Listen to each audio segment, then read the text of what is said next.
Here at the hospital's old location, water levels rose 11 feet to the roof of the building. And although that most of the outside of the building remains intact, the inside was heavily washed away by the flood, damaging most of the hospital's equipment. However, the community is helping any way that they can.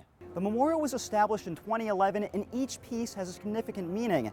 The two granite towers represent resolve, while the two crossed beams represent a country united as one. There are thousands of people here at today's Veterans Day Parade, and this crowd stretches down blocks on end. The people in the crowd are both young and old, all honoring today's veterans and servicemen, not just in Columbia, but around the country. Nearly 3 months ago, a woman climbed up at the Confederate flagpole to remove the flag. That flag was taken by police to be used as evidence. It was then replaced by another flag, which flew for less than 2 weeks. That flag is the flag that the museum holds right now. It's a beautiful day at the Columbia River Walk. It's hard to imagine that just a few weeks ago, South Carolina experienced some major flooding. Right here along the Congaree River, water levels were so high that they were up nearly to the top of those arches along the Gervais Street Bridge. But today and throughout the rest of the week, temperatures are going to be beautiful. They're going to be in the upper 70s and even lower 80s. But could we see some rain moving into next week? I'll let you know coming up later in the show. Hey guys, I'm right near 5 Points, where 40 stores along Devine Street are getting ready to officially kick off the holiday shopping season. Now, if you do plan to go out tonight, there will be some clear skies, so don't worry about the rain, but temperatures will be dropping a little bit. Just how cold will it get? I'll let you know coming up later in the show. Friday, July 10th, 2015 will go down as a historic moment in South Carolina's history. The flag that was a symbol of controversy to many was taken down and folded up by state troopers, never to be seen again at the State House. But where exactly did the flag go, and who has it now? You won't have to travel far to find the answer. The flag hasn't even made it off Gervais Street yet, and it never will.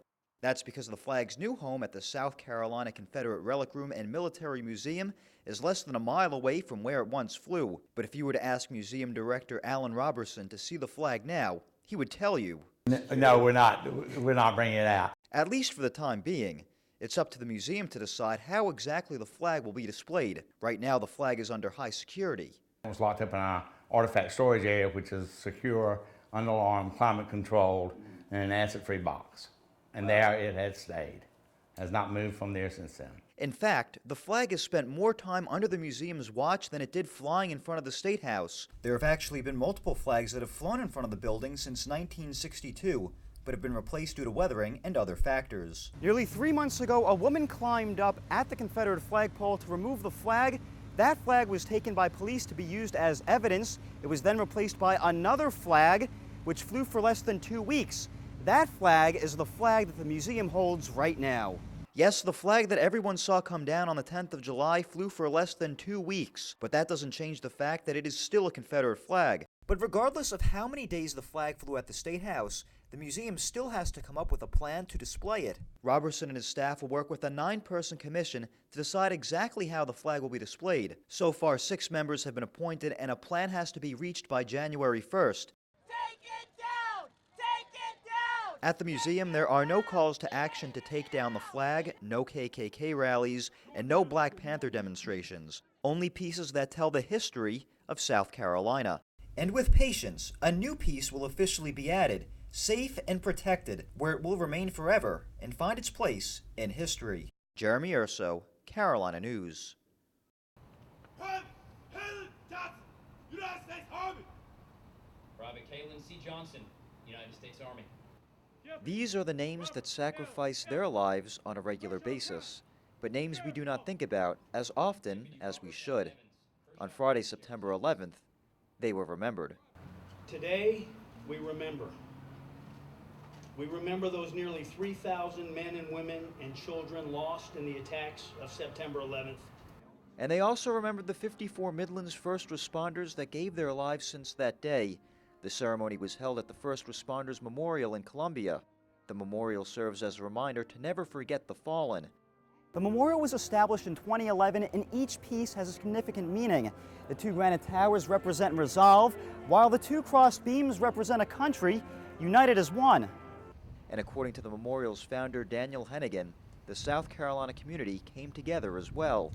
It's all about people coming together for a common cause that they believe in, and they want to make a difference. And they want to reach out to those people who were less fortunate than we are, and they've lost loved ones.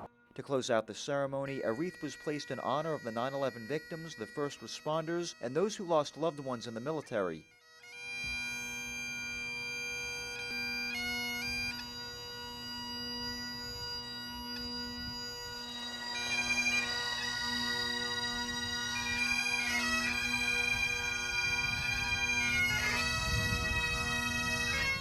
Friday evening was an evening of remembrance. It was also an evening when the community came together. Jeremy Urso, Carolina News. All USC traditions start somewhere, and in the case of USC's annual Tiger Burn, that somewhere is in a warehouse near campus. Cage 7 is this tiger's home, and although he isn't quite put together yet, he'll be one step closer to looking more like a tiger by the end of the night. In fact, this tiger doesn't even have a name. It's simply referred to as... This is the Beat Clemson Tiger. That's about it. It's the American Society of Mechanical Engineers that is responsible for building the structure. But these students aren't building this 30-foot giant because they have to for a class. They're simply building it because it's just fun. Our present to Clemson. Since we're good at rapping, we're wrapping them a present and we're burning it. More than a month's work goes into building a structure that'll burn down in just a few minutes, but the organization's president says it's all worth it for the Gamecock fans. It's really awesome. It kind of stinks that it lasts 2 minutes. All this work lasts 2 minutes, but at the same time, we're doing it for a good cause.